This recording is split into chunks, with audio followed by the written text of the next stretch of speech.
It is pan-virucidal, it is pan-bactericidal and fungicidal, so there is no need for any preservative in this. There is no need for buffer or pH compensating solution because it is a redox solution, so it balances its own pH. It is a basic organic nitrobenzene azothiazine chemical, so there is no, it's not really a pharma drug, so it has almost infinite shelf life. So once reconstituted, its shelf life is as good as several years or several decades.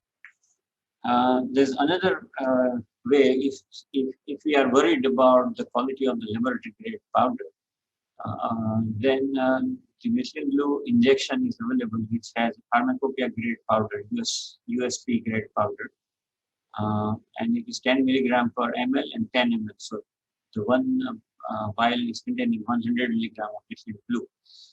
So if you take 90 ml of mineral water or RO water and add this 10 milliliters of ampule into it, this will make 0.1% solution.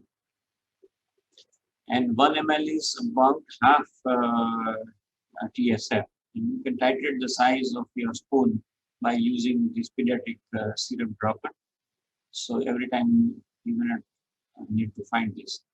And you can also order this 1 ml and 2.5 ml spoons so that you have more or less regulated quantity every day. It's very easily available in every shop which sells the cooking equipment. And this is my color of the tongue in the morning after morning dose, and this is after the dinner dose before bed. It looks like you have to imagine that you have eaten jambu every day in the morning and every day.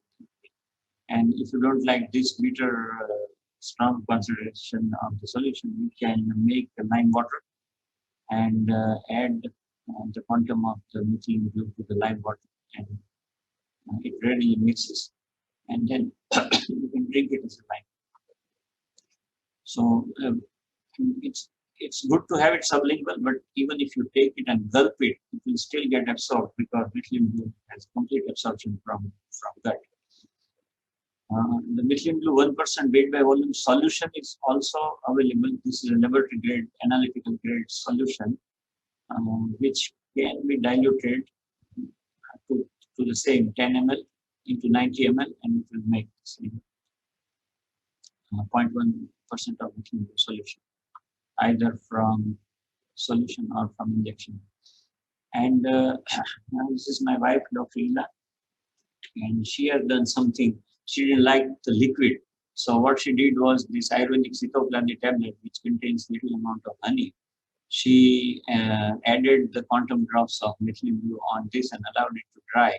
So she has a mouth dissolving chewable tablet of methylene blue. That's how she uses. She is my sister, Dr. Nipa.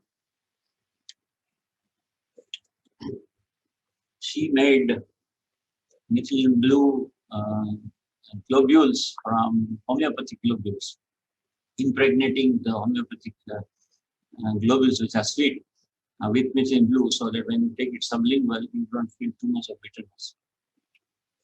And I also tried something on the same line by impregnating vitamin B12 sublingual with methylene blue, or impregnating Digene tablet with methylene blue, and then using it as sublingual or as a mouth chewable tablet. So we can find, once we open our mind, we can find this. This paper is about the pharmacokinetics of highly ionized drugs, the methylene blue.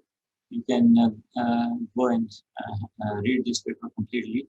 The essence of the paper is that there is a near complete absorption from sublingual and from GIT route, also from lung tissue. And the excretion is 97% from urine, 2% in stool, and about 1% of the drug gets utilized in the body. And there is no hepatotoxicity. So because it does not get metabolized in the liver, it remains as a compound.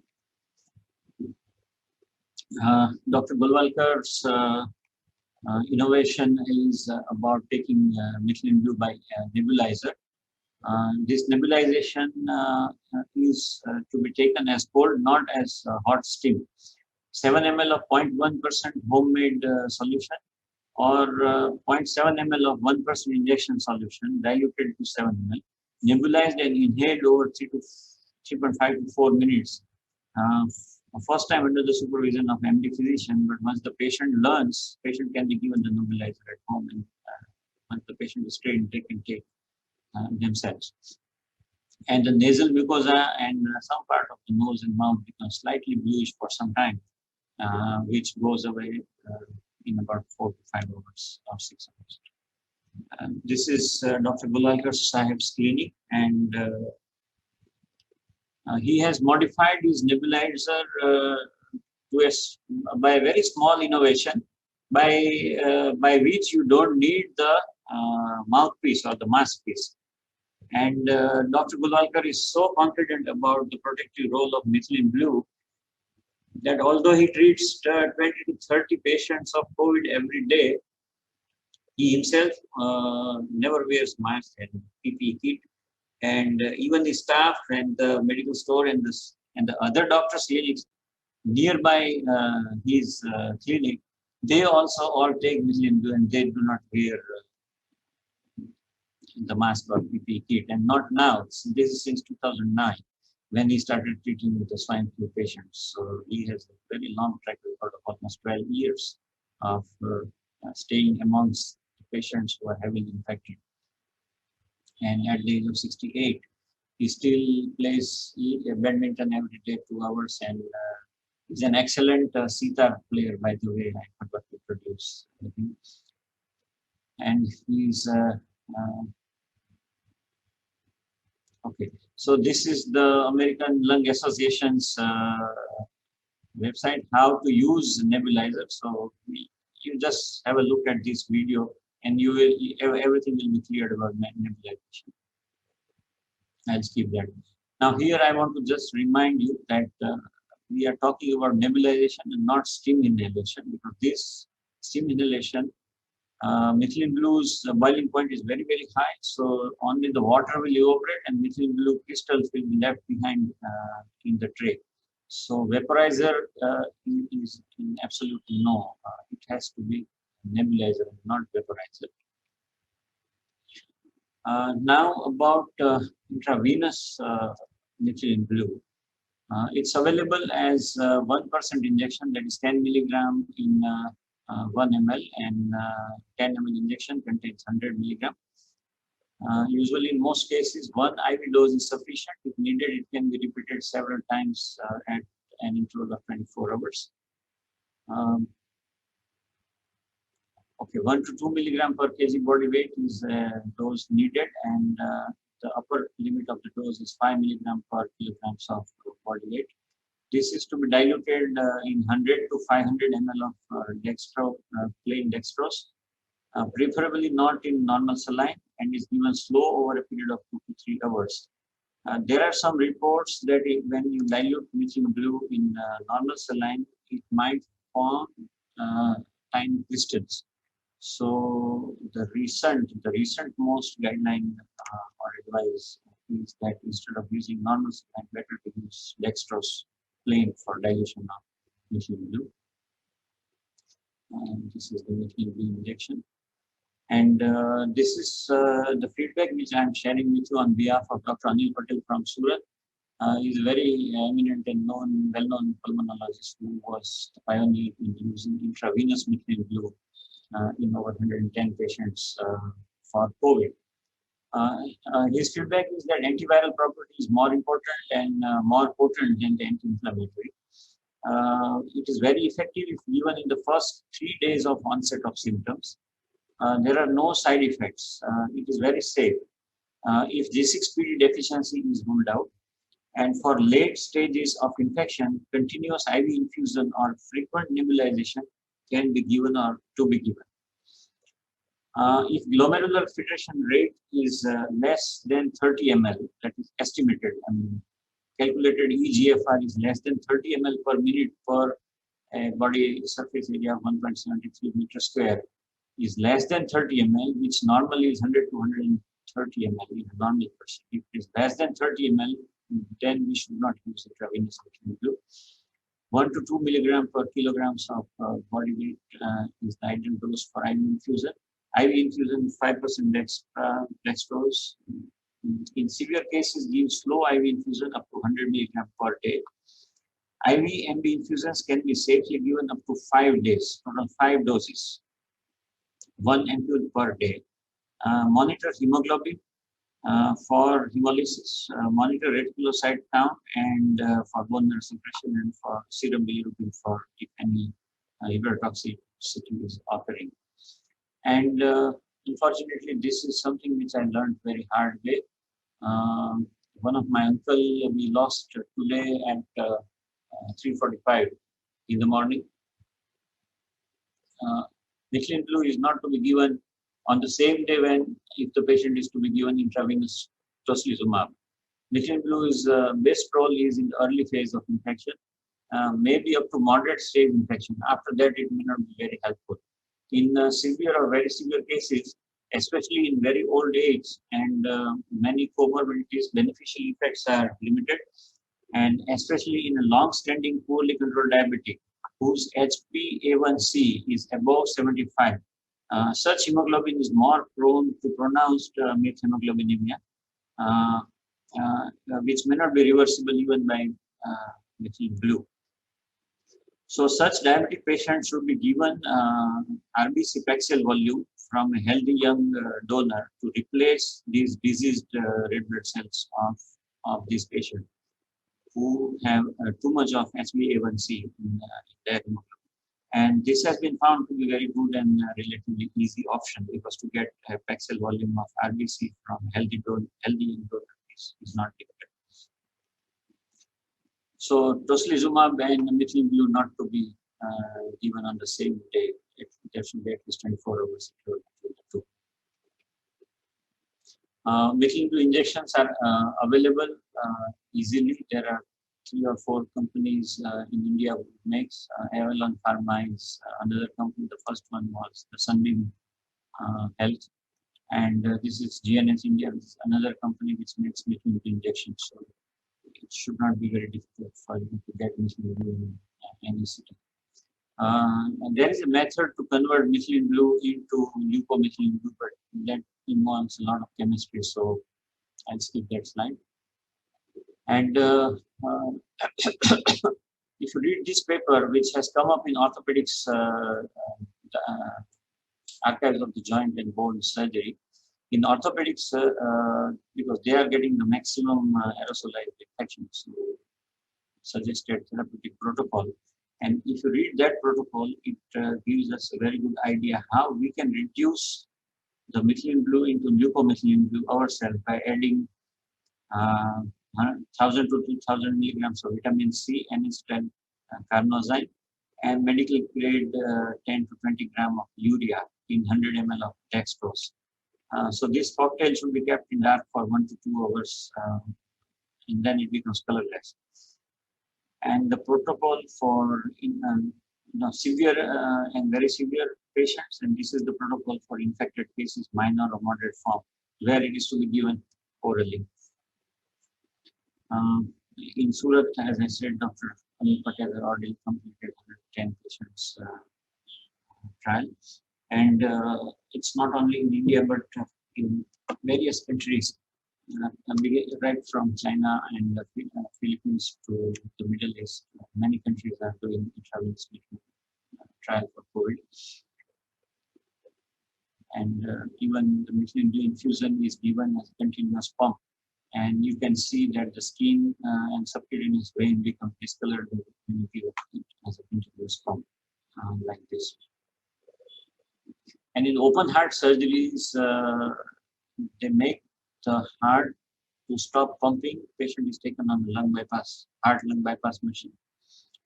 And the heart of such patient is frozen to a standstill by putting packing ice in the chest.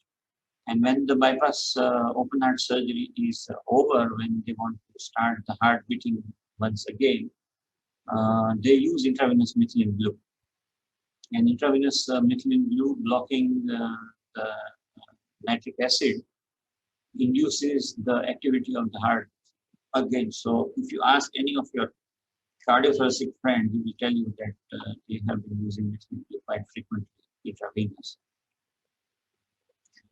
The side effects of the methylene blue are it has bitter taste for about 1 hour. The tongue becomes slightly burnt as if you have taken a very hot sip of tea or coffee, and that stays for 3-4 hours. The blue tongue remains for about 4 hours. Rarely it causes nausea and maybe in some patient mild diarrhea. It causes a mild rise of skin temperature and a feeling of hotness, something like when you have taken systemic atropine. It gives greenish tinge of in urine because it's a blue color which is coming in the urine, and urine has uric acid and urea, which is yellow in color. So when the green and blue and the green, yellow mix of urine becomes green. So we ask the patient not to get worried. They have green urine. There's mild irritation for a few hours in the nasal mucosa after nasal inhalation. No any major adverse side effects have been known since 1881, and not a single death has been reported by methylene blue itself, anaphylaxis, in the last 130 years. And this is my personal experience that methylene blue works as a great constipation reliever, not causing diarrhea, but it relieves the constipation very well. And also over a period of 1.5 or 2 months of regular use, it gives slight whitening of the teeth. The bad breath is completely prevented because all the microbes in the nasal and oral cavity are killed, even the common cells are destroyed. And this was an interesting thing which I found, that overnight growth of the Candida and the bacteria on the tongue is almost nil. So I mean, I now don't need to clean my tongue in the morning with tongue cleaner when I take some methylene blue in the night. So that is one observation to be shared with you. These are the contraindications. In the first trimester of pregnancy, methylene blue should not be given because there are some reports that can induce teratogenicity in the fetus. In second and third trimester, it can be given if the risk to mother's life is more. So risk-benefit ratio is to be weighed and considered in favor of the mother. Avoiding severe kidney and liver failure disease. Also to be avoided in breastfeeding mothers because we don't know whether the methylene blue process the barrier and goes into the milk which is secreted. It is to be avoided in severe kidney and liver failure, and to be avoided in patients who are on antidepressants, especially those who are on monoamine oxidase inhibitors and serum serotonin reuptake inhibitors, because methylene blue is analogous to serotonin. So if the patient is taking either of these, there will be a double effect of methylene blue itself plus the MAO inhibitors. The patient might become euphoric or may become maniac. So either stop these antidepressants or don't give methylene blue. G6PD deficiency is a relative contraindication, and the question is, can we give in children? So let us refer to Peter Meisner's Burkina Faso children's study, which was published in September 2005. This was done by Heidelberg University Medical College in Germany. The college is in Germany, but the study they did in this country, Burkina Faso. And I think I described the study. There's another study by the same university, which has evaluated hemolysis risk in methylene blue treatment after G6PD sufficient and deficient patient West African children. They treated 1,005 children, and the conclusion, the results are that methylene blue treatment with 15 milligram per kg body weight, that is way high. 5 milligram is the upper limit we said, but they treated with 15 milligram. Was with a significant reduction in hemoglobin value, which reached a minimum 8.5. So even in case of G6PD deficient children of 1,005, that's a big population, very big study. The lowest concentration was 8.5. So we did not induce a profound hemolysis. It did induce a severe, but not profound. So to conclude, methylene blue treatment of malaria in Africa is associated with slightly reduced hemoglobin values in children with full G6PD defect compared to non-G6PD deficient. So it's if needed, even in this spirit deficiency, it can be given. Maybe keeping one donor of the same blood group as standby.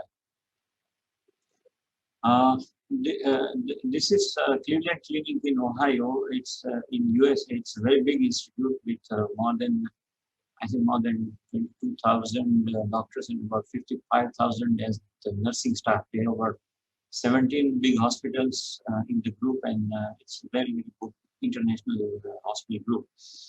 And on their advisory, they are indicating methylene blue tablets. So these tablets and capsules are available in USA for treatment of drug-resistant urinary tract infection. And I know some of those staff doctors who are taking methylene blue tablets as a prophylaxis because it's available there in USA. In India, it's available as tablet as well as capsule, but in India we don't get tablet capsule. I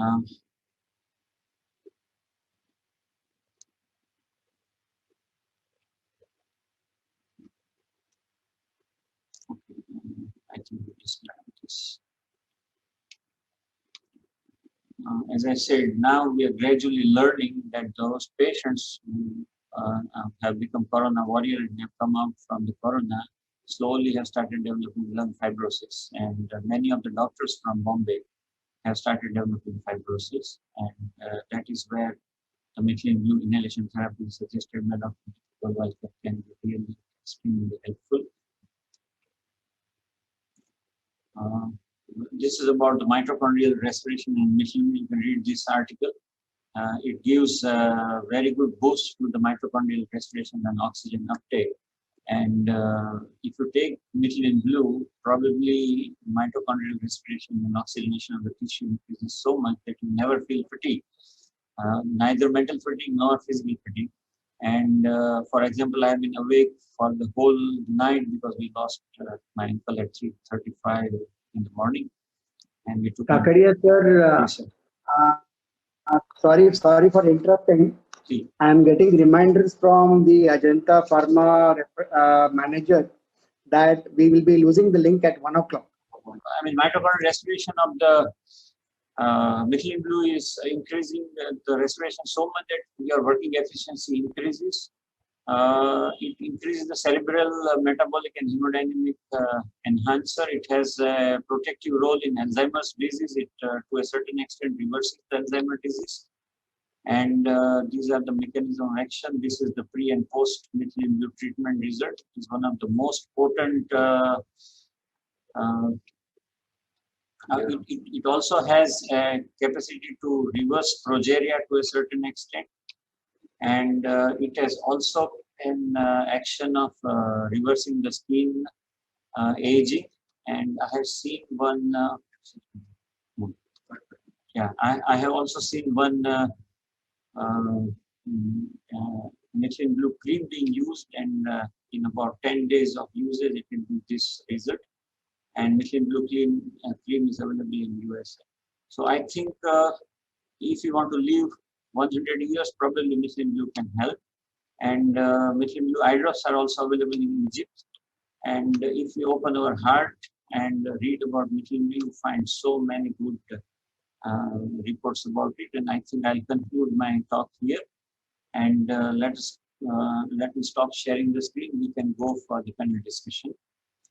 Dr. Chotaliya and Dr. Satish, please ask the questions. Dr. Golwalkar is here. Dr. Golwalkar has about 10 minutes. So I want to just straight away go to the question answer session, and there are certain questions being posed. So one, Dr. R C Shah has posed whether methylene blue would nebulization help chronic interstitial lung disease? What is its effect on cardiac patients having stents and hypertrophic obstructive cardiomyopathy issues? Satish, you please stop sharing your screen so that we can see Dr. Golwalkar on the screen. Yes, sir. Before proceeding with my personal observation, I would like to show you one photograph. We always talk about cytokine storms. What is cytokine storm? I'll show you two photographs, one of normal bronchus, another one of cytokine storm bronchus. You can see left one is normal bronchus with carina and two lobes. In another one, you can see, you can differentiate very well the total storm with the plugs released out of cytokine storm. Very difficult to clear it, very difficult to breathe in this patients.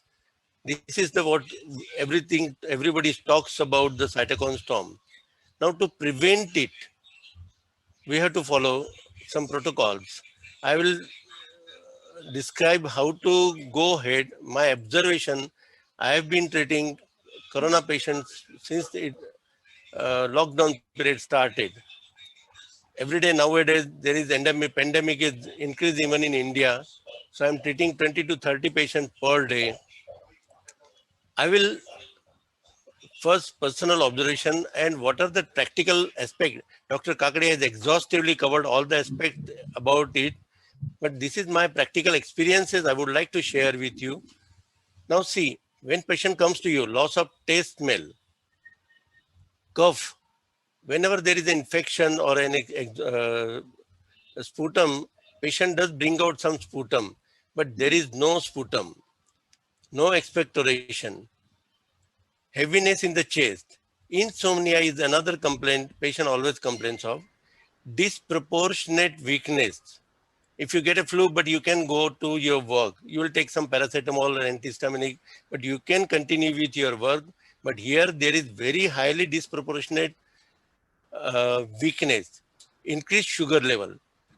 I will advise to treat with insulin, not with tablet, because it goes on wearing. To keep it under control is very essential. Now, how I am treating patient? When a patient comes to me with 95% oxygen, I treat him as an outdoor patient. I give him treatment. What treatment I am giving, I'll explain you. And to his relatives, I am giving methylene blue as a prophylactic measure. If it is 90% oxygen saturation, it is borderline. I keep a watch on that patient. I advise him to keep one pulse oximeter with him. If it goes below 85, rush to the hospital. Otherwise, it takes 2 days to medicine to work and patient recovers. If patient can afford, I ask him to give nebulizer and oxygen meter, pulse oximeter, twice a day inhalation first for 3 days and sublingually also for 3 days, then once a day will do. If cannot afford, I ask him to come to my clinic, give him regular nebulization till he starts recovering. If rapid test, one very important thing, if rapid test is negative, but oxygen concentration is low, in present scenario, treat him as a COVID patient. Number of patients are coming. They come with 70% oxygen saturation, say 75. They say that, sir, our test is negative, but do not. If it is 75, treat him. Even if it is 85, treat him as a COVID patient. If in a doubt about diagnosis, suppose if you are suspecting the patient is got COVID, and if you are in a doubt whether to treat him as a COVID or not, I ask him to walk 20 meters distance. If suppose if it is 95% saturation, basically, if he walks 20 meters distance, comes back, I again check with pulse oximeter. If it goes down, to what level it goes down, I just check and it comes up. That means he has got some bronchial inflammation. Now, one important practical aspect, when you check with pulse oximeter, you put up a pulse oximeter, you check it, ask him to walk, he comes back, you check it again and you say, no, it is not going down. No, keep for 1 minute, I have 30 seconds. It will start falling. If it is obstruction, it will start falling within after 30 seconds, and then see to what lower level it goes down and from what level it starts coming up. That is very important. Otherwise, what you will do, when he comes back, you check it and again leave him. No, keep for half second, 30 seconds. That is very important. Train your, yes, one another very important. Everybody is coming with HRCT. See, there is a cytokine storm. Bronchus are flooded with the material. If you have got a good X-ray, the bronchial walls are very shining. Even peripheral bronchioles are silver lining. You can see like a silver wire. If you got a fluffy shadows in the X-ray chest, silver lining bronchioles, and if the oxygen saturation goes down below 95, from 95, if it goes down to 90, less than that, don't wait for the test to become positive. Start treating with as an active COVID patient and give full therapy. Another very important positive finding I have noticed in COVID patient, we get silent chest. Breathing sound is very less. But if you get bronchi, the chances of COVID are remote because there are no means to block the bronchi. So if you get a bronchi, I'm happy that patient is not having uh, COVID. But if there is silent chest and if oxygen saturation is going down, treat as a COVID. Do not wait for the test to be positive. Measure of testing, another way, when patient, you are treating a patient, whether he is improving, responding to the therapy or not, that I check by testing with 20-meter walk test. Till it goes down, I go on attacking with the medicines, nebulization, sublingual, I go on attacking it with, and till it stops going down, that means he has now recovered. And once suppose if a patient comes to you, you have treated him, if it is 95% saturation, if it rises to 96, that means he has fully recovered. Still, I will advise him to continue with nebulization because there are some residuals in the lungs which may trouble him. As Dr. Kakadia has shown that X-ray, the residual fibrosis is giving more trouble. So to prevent it, go on continuing till you got a totally normal X-ray and lung function test. These are the practical aspects I have seen. I would like to share with you. Now, regarding the message, see, I have given thousands of people moment coronavirus started in India as a prophylaxis, sublingual. Hardly one or two patients, people have person have come with to me that despite taking methylene blue, they developed corona, but they didn't proceed, they didn't aggravate, they responded within 3 days.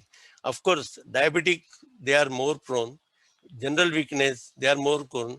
And another thing which I always advise even in TB, on one side, number of virus, virulence of virus is virulent, and another side, your body immunity is responding to that thing.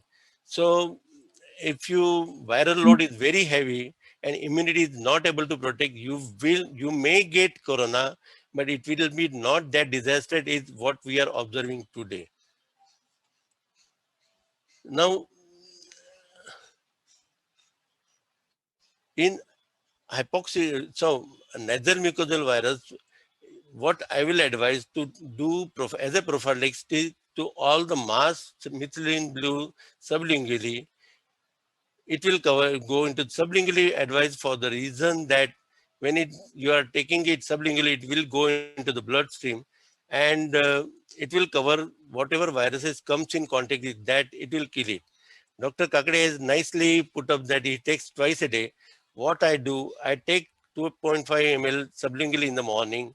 When I close my clinic, because I'm exposed to heavy exposure to viral load, I'm not, so I have, before returning, I take 10 seconds, 10 to 15 seconds inhalation of methylene blue. So whatever is residing in my nasal cavity, it is killed. And since 4 months, 5 months, I must have been treating corona patients. I have never developed any problem, and I'm confident that I will not develop. Third thing, if you are giving prophylaxis, if the person develops nasal respiratory tract infection, give methylene blue is an inhalation therapy, and in hypoxic conditions, especially methylene blue IV can be given, should be given. Or on the contrary, if you if someone goes ahead with the study, Dr. Patel has done very nice job. If you administered methylene blue IV, moment the patient develops any symptomatic condition, that will protect the viral load, and then you can go ahead with the therapy. Sublingual is for prophylaxis. Inhalation to prevent the cytokine storm, because it prevents the leakage from the interleukins and TNF factor, and it blocks the leakage of the uh,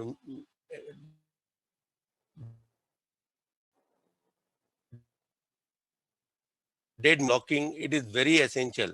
If you suspect, I will advise again, if you suspect that patient has got COVID, or you suspect, even if it's not true, give inhalation of methylene blue, dexamethasone, ipratropium bromide, and salmeterol.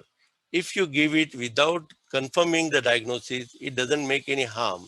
But if you withhold that thing and patient develops corona, it is very rapidly destructive virus.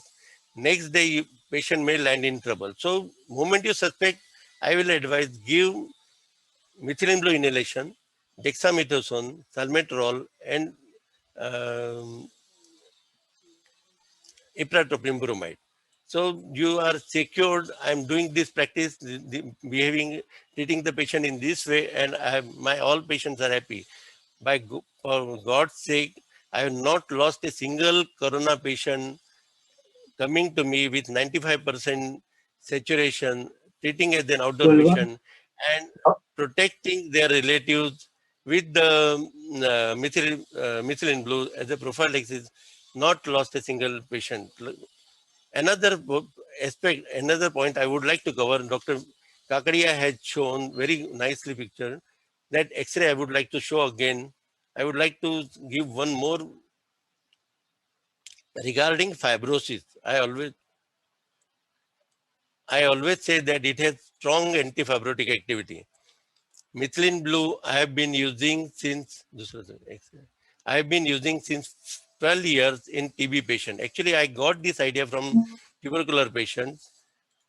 Extensive antifibrotic activity, marked resolution of fibrosis. So, left lung, you can see extensive fibrocaseous cavity lesion. Normally, we get healing with fibrosis, shrinkage, atelectasis. But you can see the other side only minimal fibrotic lesion. Now, how it is possible? With the routine established mechanism of action of the methylene blue, cannot explain the extensive resolution. I think there is some other immunomodulator catalytic pathway which needs to be explored. Looking at my experience, last line I would like to add, request to Amitabh ji to popularize आधा चम्मच जबान के अंदर corona को करे छू मंत्र. Thank you.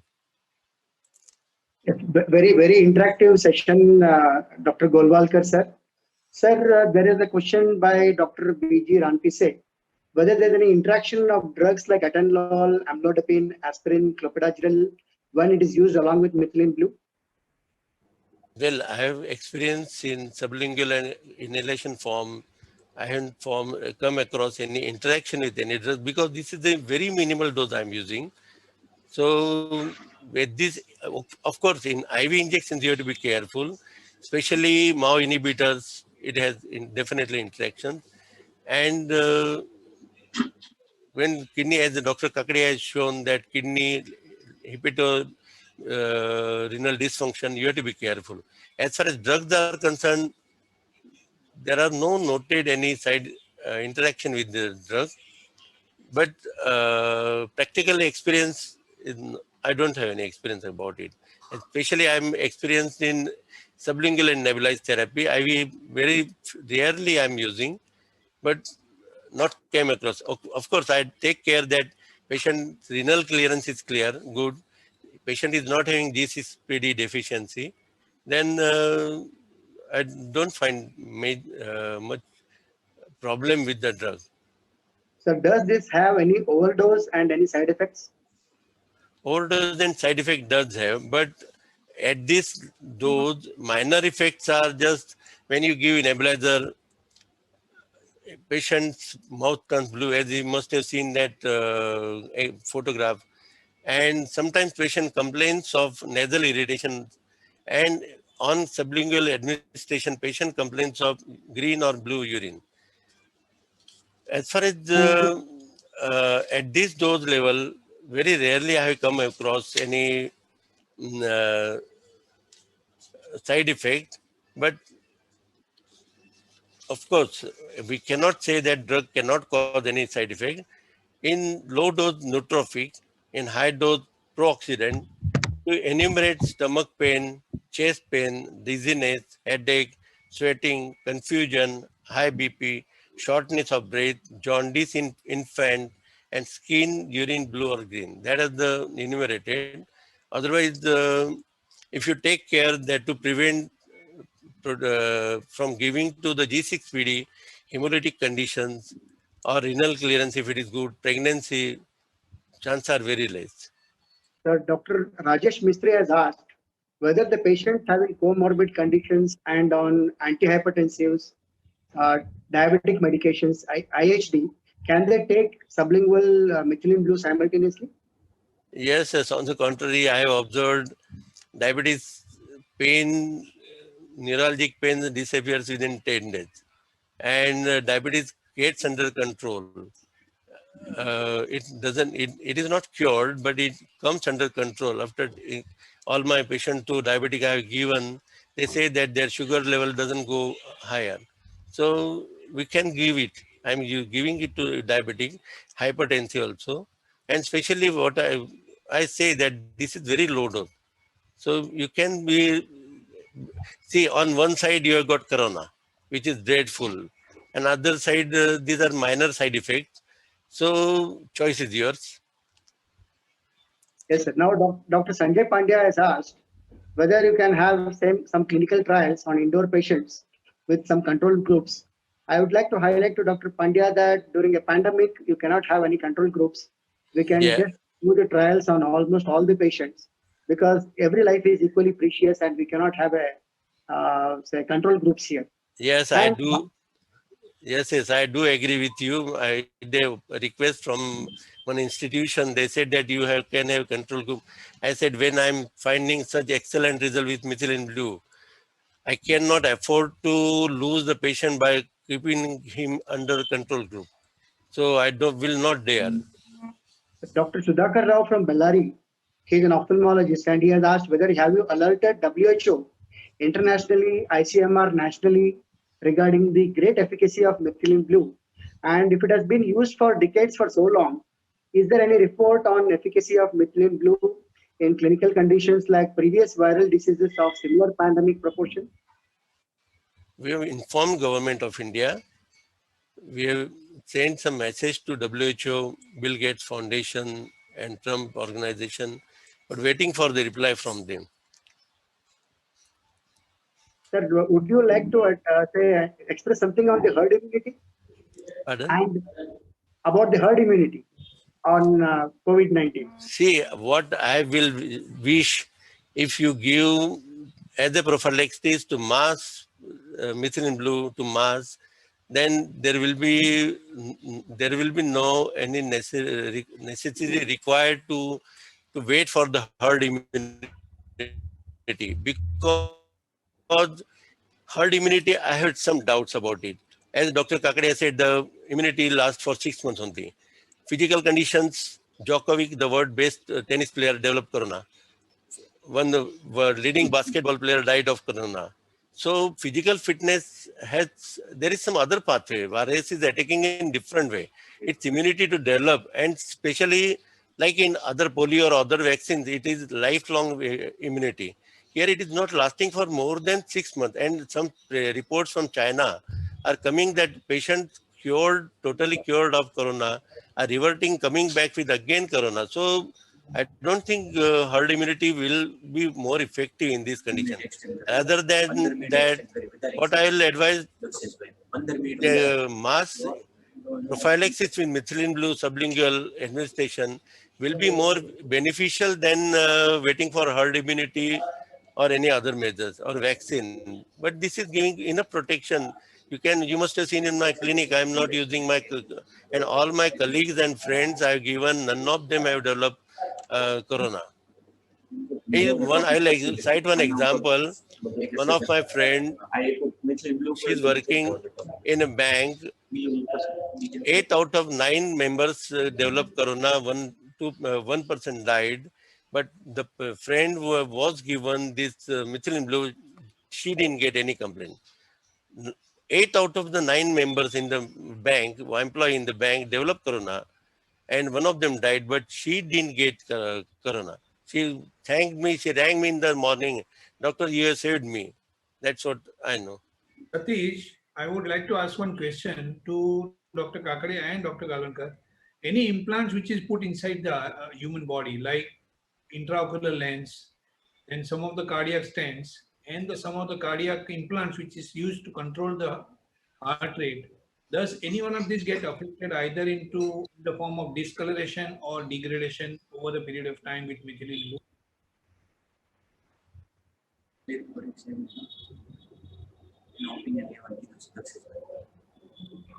Sir, did you get the? Okay. Yes, RC. Okay. No, I don't think, because even the teeth discoloration goes away by the evening within 3 to 4 hours. So I don't think it has any permanent binding. On the tongue and on the oral mucosa, it stays a little longer because it goes into the endothelium. The epithelial cells, they absorb, and it's inside the cytoplasm. That's why it remains longer. But on any synthetic surface, I don't think it would remain any long. And it's good if it remains. It will work. For example, if there is a heart valve, instead of giving penidura, patient keeps on taking methylene blue, and the methylene blue coats that valve. Kakadia sir, you have been known as a UVC man, and there are more questions on UVC than methylene blue at present. So would you just give a brief 1 or 2 minutes to all the people involved? Otherwise, they should not leave this meeting, say, without getting any information on UVC. Okay. I will, but before that, since we have Dr. Banugaria with us, for the audience, I would like to introduce Dr. Banugaria. He is a very well-known MBBS physician from Jaipur, and as early as 1970, he has made his own intravenous methylene blue and used for sodium nitrite poisoning. So he is probably the pioneer in independent India for using intravenous methylene blue, even when the injections were not available. And Dr. Banugaria, I would like to listen from you, your first experience in about 3-4 minutes time, please. Thank you, Jagdish bhai. Definitely, it was my privilege to have this audience against me. There was no path in the desert when I came across the sodium nitrite poisoning, because it was widely used in textile business, and some people use it to commit suicide. So when they brought into the hospital, there was no way to treat them, only oxygenation, and within half an hour, patient died. So I found one single line in Modi's jurisprudence, that this methylene blue is the antidote of this sodium nitrite poisoning. Methylene blue was not available at that era, and I was searching for it. I inquired to many pharmaceutical companies, and there was no path in the desert, dark wood. I have to walk alone. So I started researching on the methylene, and I came to know that it is used in the gel-less state to found the AFB bacilli in the TB patient. So I contacted one laboratory technician. I asked him to give me some, and they said, yes, I have some crystal powder with me. So I brought 8 to 10 gram methylene blue with me. I kept in my table, and I was waiting for the patient to come to the hospital. Late evening, I was attending one emergency accidental case, and a young boy about 16, 17 brought with sodium nitrate. He was almost cyanosis. He was very cool and pulse was very feeble. He was almost gasping. So I asked relatives, if you allow me to use this methylene blue as intravenous, then I will try it. Relatives were knowing because before the about 100 patients died because of this sodium nitrate poisoning. So they uh, requested me, whatever you like, please do, sir. And then I mixed about 3 to 4 grams of this methylene blue powder in a sterile solution. I put it in a 1000 ml bottle of infuser. Within no time, patient started recovering. And with 20 minutes, he became fully conscious and pink. So it was my first experience. Then thereafter, I used this solution in about 40 to 50 patients, and no one died. So this was the miracle for me, and I'm thankful to the methylene blue that which has saved at least 40, 50 lives in this poisoning. Because this is sodium nitrate is nowadays not used in the textile business. It was used in the 70s and 80s because it was the uh, powder which is used in the big solution of the sulfuric acid to make the process of the colors to make it fix, and then thereafter the colors of these clothes and sari do not fade. So this is my experience. Right. Thank you. Thank you very much, sir. So Dr. Banugaria made intravenous methylene blue using normal saline and the raw powder being diluted in a sterile kidney tray with distilled water. And since methylene blue itself is an antiseptic, you don't need any preservative or anything else. So there were some people who asked me whether the laboratory grade methylene blue can be taken sublingually. And here is the answer that if it can be used intravenously for 50 patients, it can certainly be used sublingually. However, if you don't want to use the laboratory grade powder sublingually, you can always, now that the injections are available, we can break one ampule, dilute it 1 gem 9 and use the injection as sublingual if we want to consume only USP grade powder. And I did some search, what is the difference between a laboratory grade and between an USP grade. Laboratory grade is about 98.5% purity or more, and the USP grade is 99% purity or more. So there is not a real very big difference between the laboratory analytical grade and the USP grade. However, now we have both the choice. Dr. Samir is from Navsari. He is an eye surgeon in Navsari, but he has been in so much of discussion with me, RC, and via me with Dr. Golwalkar that he has become the sort of a court advisor for Navsari physicians. And Dr. Samir is here with us. Do you have any question to be posed on behalf of Navsari Medical Association, Samir? You unmute your mic, Samir. Regarding the, am I audible? Yes, Yeah. you are audible. Regarding the staining of the teeth and tongue, what I am doing that before putting the solution in the mouth, I touch my tongue at the junction of soft and hard palate here, and then I put the methylene blue in the anterior part of the mouth and tilt my head back so that the solution remains in the backward part and solution does not come in front of the tongue, and your tongue staining can be reduced. And by keeping this, your tongue will be prevented from the staining.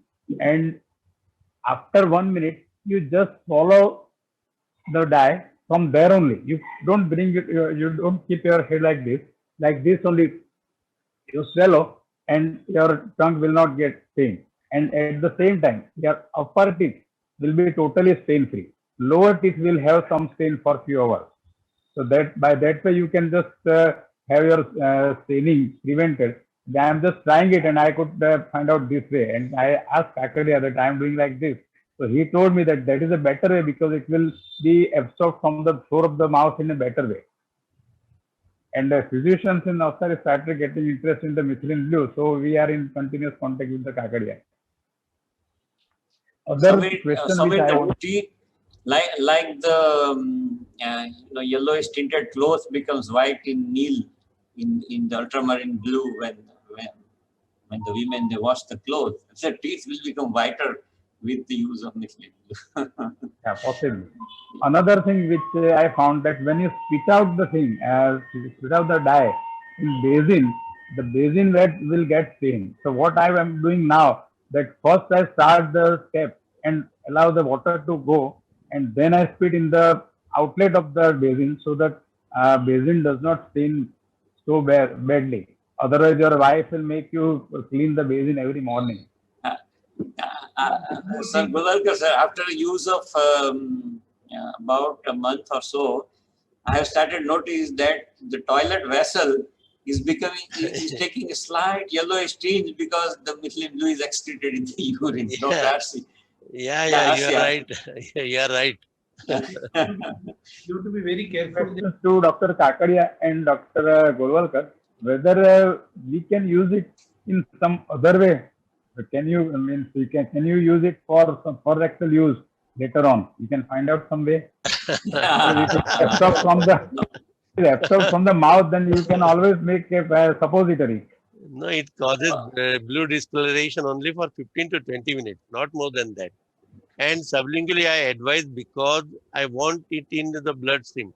If you take it posterior tongue, then I want in the blood circulation. That's why I'm advising for the sublingual course. In last 12 years, of course, in interstitial lung disease, I used for sublingual purpose. For tuberculosis, I am giving just by nebulization. But sublingual, I'm advocating for that reason only. To give it sublingual so that you get directly into the bloodstream. And I want to deal with the virus which is present in the bloodstream or coming in contact with the blood. Of course, for the nose, nasal mucosa, as I said that in case if you get any respiratory problem, give in nebulization. Otherwise, sublingual will take care of it. But sublingual is essential to take antiseptic in the oral cavity as well as in the bloodstream. For that, I'm advising sublingual. RC has something to say. RC, please. We have created a chain work of giving this methylene blue in Mumbai at various areas. We have kept some of the sachets. What I observed is that you should not allow this powder or even the liquid solution to fall onto your wall, on your floor. So sometimes they have a temporary discoloration of the tiles. Okay. My clinic has become blue. Oh yeah, I noticed that. Even his sunmica on the table has become blue. What I prefer is to put it on the glass surface, which you can clean it and it will not get stained. Right. One thing which is there. And when you are doing this thing, please wear proper slippers or chappal, because if you are not wearing it, your legs will have an imprint of methylene blue wherever you walk. You're right. It has to be very careful. Yes. Even my shirt sometimes. Yes, shirt also, the pant also gets stained. Yes. Longer time to go. Sometimes it takes more than 10, 12 washes. At that time, that color remains on your clothes. So you have to be, this few care if you take it, no, it's a wonderful thing.